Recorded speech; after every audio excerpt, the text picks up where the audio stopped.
అందరికీ నమస్కారం అండి. మనందరికీ డబ్బు ఆశ అనేది ఉంటుంది. డబ్బు అవసరం అనేది కూడా చాలా ఉంటుంది. దీనికి కావాలంటే డబ్బు ఉన్న వాళ్ళని మనం ఎక్కువగా ధనవంతులని, డబ్బు లేని వాళ్ళని పేదవాళ్ళు అంటాం.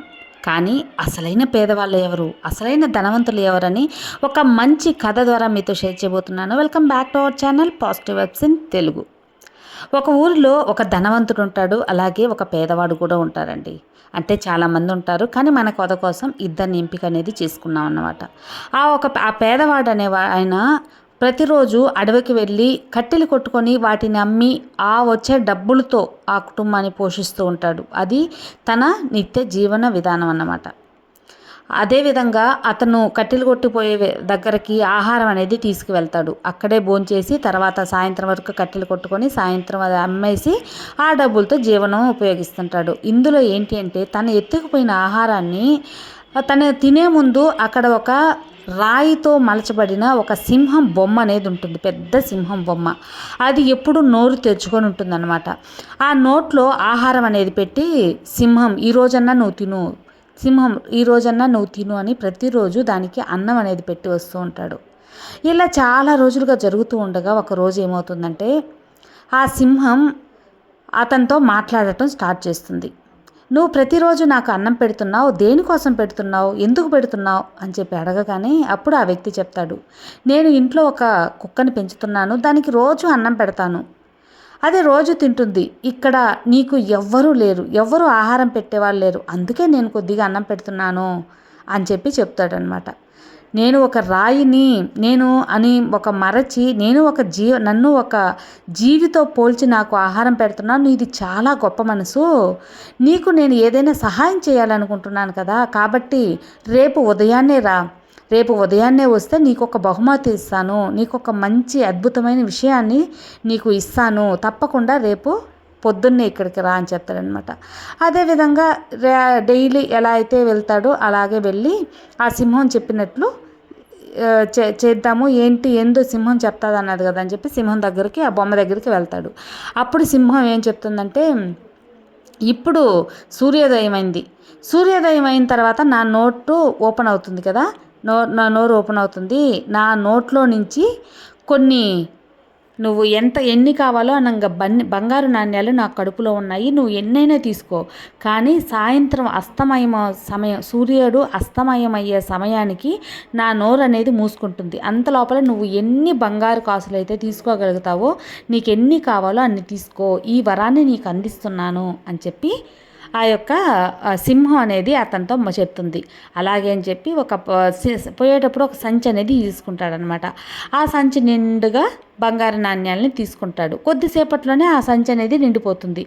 అప్పుడు ఆ సింహం చెప్తుంది, ఇంకా కావాలంటే తీసుకుంటే చాలు, నాకు ఇవి సరిపోతాయిలే అని చెప్పి వెళ్ళి ఆ బంగారు నాణ్యాలు అమ్మి వచ్చిన డబ్బుతో మంచిగా ఇల్లు వాకిలి కొనుక్కొని తన జీవనోపాధికి ఏం కావాలో అవి చేసుకొని సంతోషంగా జీవిస్తూ ఉంటాడు. అదే ఊర్లో ఒక ధనవంతుడు ఉన్నాడని చెప్పాను కదండి. ఆ ధనవంతుడు ఎలా ఇంత ధనవంతుడు అయ్యాడు అని చెప్పి ఈ పేదవాడి దగ్గరికి వచ్చి అడుగుతాడు. నీకు ఎట్లాగా ఇంత వసతి వాய்పు అనేది వచ్చింది, ఏం చేశావు అనగానే జరిగిందంతా చెప్తాడనమాట. అవునా, అయితే అతనికి కూడా ఆశ మల్లుతుంది, ఈ పేదవాడికి జరిగినట్టు నాకు అదృష్టం కలగాలి అని చెప్పే ఉద్దేశంతో అతడు కూడా ఒక పాత బట్టలు అనేది వేసుకుని రోజు అన్నం అనేది ఆ రాయి సింహానికి నోట్లో పెడుతూ ఉంటాడు. అలా కొద్ది రోజులు చేస్తూ ఉండగా కొద్ది రోజులకి పేదవాడితో మాట్లాడినట్టు ఈ ధనవంతుడితో కూడా మాట్లాడటం స్టార్ట్ చేస్తుంది ఆ సింహం బొమ్మ. అలాగే పేదవాడికి ఎలా అయితే వరం ఇచ్చిందో అలాగే ఇస్తుంది. సరే, ఇంకా సూర్యుడు ఉదయించక ముందే అనేది వెళ్ళిపోతాడు ఆ ధనవంతుడు. చాలా సంచులు అనేవి తీసుకెళ్ళి ఆ సింహం నోట్లో నుంచి బంగారు నాణ్యాలు తీస్తూ ఉంటే వస్తూ ఉన్నాయి. అలాగా అన్ని బంగారు నాణ్యాలు అనేవి తీసేశారు. ఎక్కువగా అన్ని అతను తెచ్చిన సంచులన్నీ నింపేశాడు ఆ ధనవంతుడు. ఇంకా ఆశ చావలేదు, ఇంకా తీస్తూనే ఉన్నాడు. ఆఖరికి సూర్యుడు అస్తమయమయ్యే సమయం అయింది. సూర్యుడు అస్తమయమయ్యే సమయం వస్తుంది అనేది కూడా మర్చిపోయి తీస్తూ ఉండగానే ఆ లోపల చెయ్యి ఉండగానే సింహం నోరు అనేది మూసుకొని ఎంత అరిచినా కూడా బయటికి రాదు అతని చెయ్యి. అలా మూసుకుపోయి తెరవలేక అతని చెయ్యి అనేది కట్ అయిపోయి రక్తం పారి ఇతను అరిచి ఆఖరికి అక్కడే రక్తం అంతా పోయి చనిపోతాడు ఆ ధనవంతుడు. ఈ కథ మూలంగా మనం తెలుసుకోవాల్సింది ఏంటంటే మనిషికి ఆశ అనేది ఉండాలి, కానీ మరీ పేరాశ అనేది ఉండకూడదు. నిజమైన పేదవాడు ఎవరంటే ఇతనే. ఎందుకంటే ఎంతో ధనవంతుడు, మళ్ళీ ఇంకా ధనం కావాలని పేరాశతో ఉన్నవాడే నిజమైన పేదవాడు.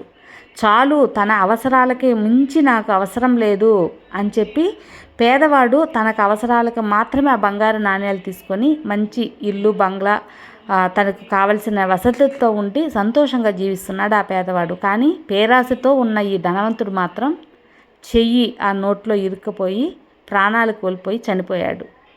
కాబట్టి మనకు అవసరాలకు మించి ఆశ ఉండవచ్చు, కానీ దురాశ, పేరాశ అనేది ఉండకూడదు. ఈ రెండు ఎప్పుడైతే మనలో ఉంటాయో, వాటిని ఎప్పుడైతే మనం అమలుపరచాలని చూసుకుంటామో అప్పుడే మన పతనం అనేది స్టార్ట్ అవుతుంది. కాబట్టి పేరాశ పెరుదుఃఖానికి చేటు అంటారు కదా, అది అక్షరాల నిజమండి. కాబట్టి మనకు నిజాయితీగా ఎంతైతే కావాలో అంతే అనేది మనం తీసుకొని మనకు సంతోషమైన జీవితాన్ని ఎలా జీవించాలి అనేది కానీ మనం తెలుసుకున్నామంటే అలాగే సంతోషకరమైన జీవితం ఉంటుంది. అది ఫ్రెండ్స్ ఈరోజు వీడియో. ఈ వీడియో కూడా మీకు అందరికీ మోటివేషనల్గా నచ్చుతుంది అనుకుంటున్నాను. నచ్చితే లైక్ చేయండి, మరి కొంతమందికి షేర్ చేయండి. కొత్తగా మన ఛానల్ చూస్తే సబ్స్క్రైబ్ చేసుకోండి. మరో మంచి వీడియోతో మళ్ళీ కలుద్దాం. అంతవరకు have a good day friends. Thank you for watching. Bye.